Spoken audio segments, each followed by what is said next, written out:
Firstly, all knowledge for him is based on knowledge is a self-expression.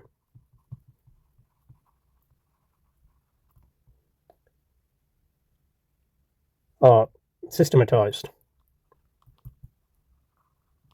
self-expression of consciousness.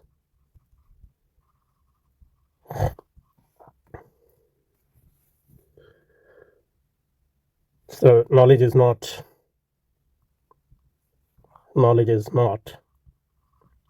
description of reality as it is. Knowledge is not description of reality as it is. Thus, consciousness is a variety of a purely spiritual principle. So it's a principle, pure principle. And by spiritual, just mean it's not material. Otherwise, there's no meaning of calling a principle spiritual. Here, so pure principle. So it's consciousness is a purely spiritual principle of life. So it's not a principle of matter but life. So it works on the level of life, which is not a substance. So it's not a substance. By which I mean it's not a thing. It's an organizing principle.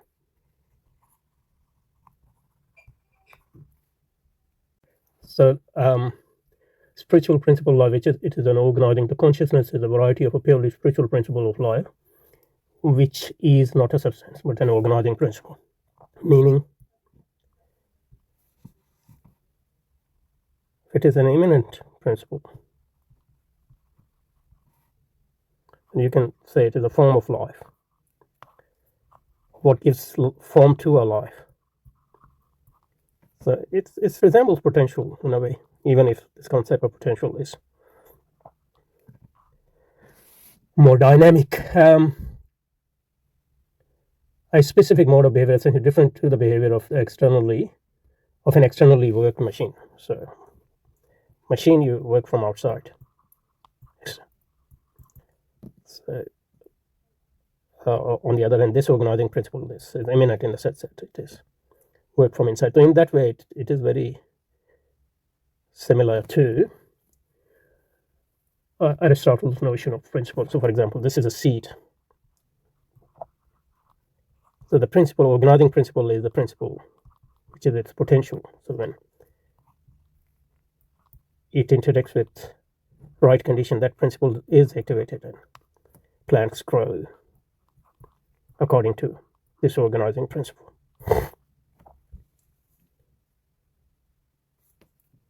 And consciousness as a human being is something similar like that, but obviously it has more freedom at that level. So even if it is independent of material matter, and it is not an epiphenomenon, it cannot work without matter as well, because if there's no matter, what is it going to organize? And if it is immanent, although in Aristotle or in Aristotelian tradition, principles can exist in some sort of realm as well, without, for example, God is pure reason. Okay. Sorry, we missed a bit. We missed a bit of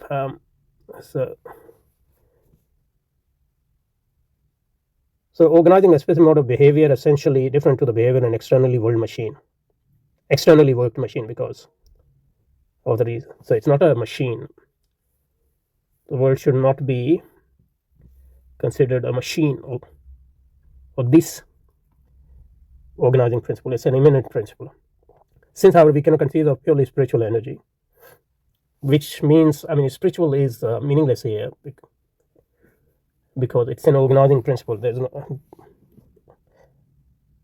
unless we take consciousness to be a synonym of Hegelian Geist, then in German word Geist you have all three elements combined in a way: consciousness, intellect, and consciousness, as well as his spirit, because Geist is, ghost as well. But essentially, it's an organizing principle. It's a form. So this form cannot work without matter. So except in association with a definite combination of sensible element through which it reveals itself. So a seed reveals itself through the form of seed reveals itself through development into a tree, for example. So we have to take this combination as the ultimate ground of spiritual energy. So matter, and so this organizing principle needs matter in order to reveal itself.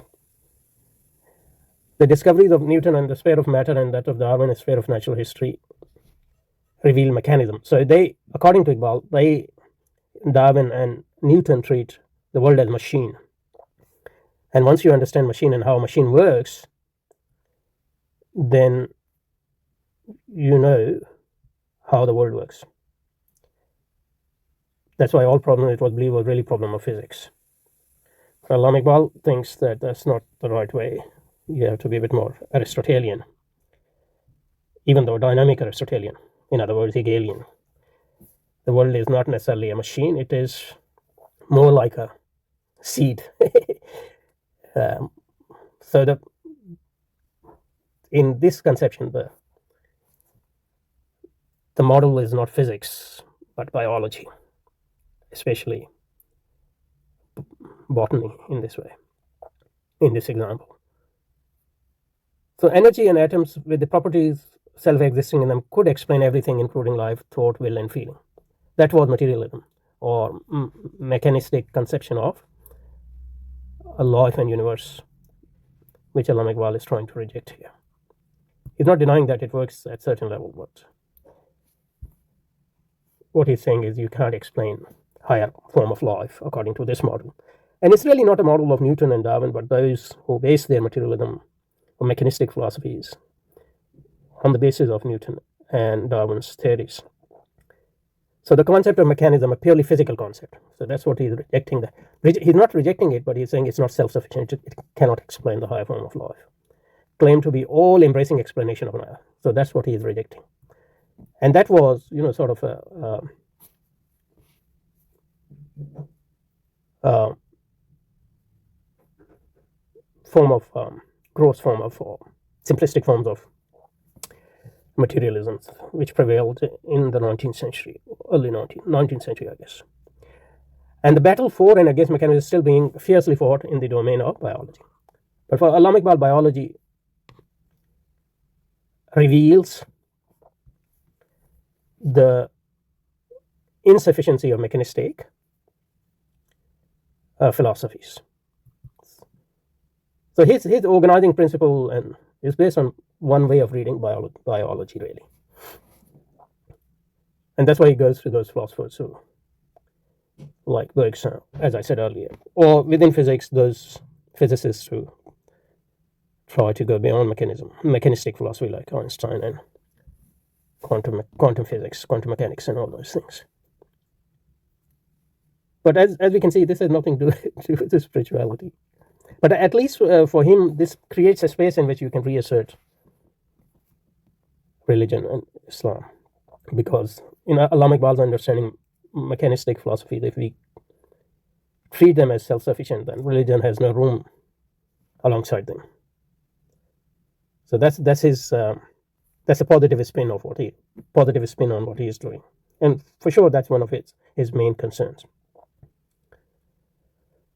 So the question then is whether the passage of reality through the revelations of sense perception will lead to the view of religion, essentially opposed to the view of religion, that religion takes. Reality essentially opposed to the view that religion takes of its ultimate character. Is natural science finally committed to material? That's his question, and he says no. It was, but that was just a phase of science. And science actually is going to prove religion and its prove religion and its possibility. There's no doubt the theory of science constitutes trustworthy knowledge. So he believes in science. Theories of science constitute trustworthy knowledge. For us, it's not knowledge at all. It's just a bunch of information, bunch of utilitarian pieces of information and way of dealing with nature, which is essentially wrong in the sense that its basic purpose is to conquer nature, not to understand it, in order to manipulate it, not to understand it really. So understanding is not for the sake of knowledge, but understanding is for utility. But anyway, we'll come back to that. Let's stop here and we'll come back here, inshallah. سبحانك اللهم وبحمدك نشهد أن لا إله إلا أنت نستغفرك ونتوب إليك وصلي وسلم على سيدنا ومولانا محمد وعلى آل سيدنا ومولانا محمد وبارك وسلم سبحان ربك رب العزة عما يصفون وسلام على المرسلين والحمد لله رب العالمين برحمتك يا رب العالمين.